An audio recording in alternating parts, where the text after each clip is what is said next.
के प्रणाम बा और आपके सहयोग बा। आपकी वजह से इतना सुंदर सुंदर लोग से मुलाकात भइल, एकरा खातिर लाख लाख धन्यवाद और आजीवन आपके आभारी रहो। भैया खातिर एक बार जोरदार ताली बजा दी सब।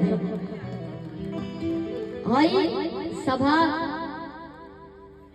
बड़ा मेहनत कैला के बाद मिलेला, ऐसा सभा में बैठला गावे के अवसर मिलेला और कहीं ना कहीं कोशिश करत रहो कि ऐसा सभा में हमके हर साल आवे के मौका मिले, ऐसा गांव में हर साल आवे के मौका मिले। कहे बा कैसे कि जो ना बोले मैया हद सिर पिया न डोले रे कि ताहिर बनवाना कि मैया मरी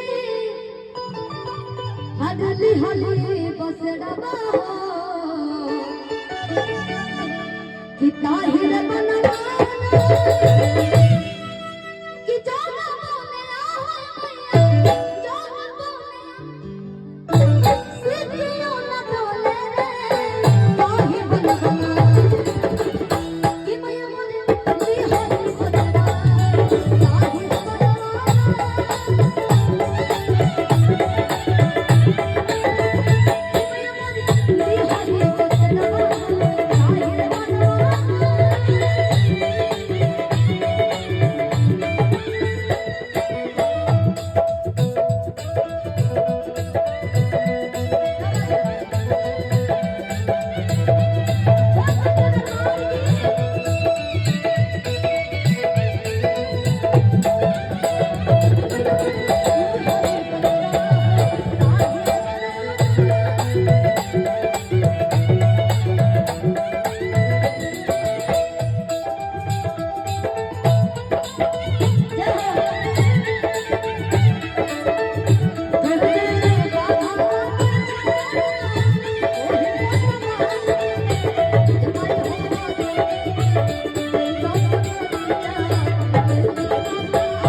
मिंटू भैया बेटा से।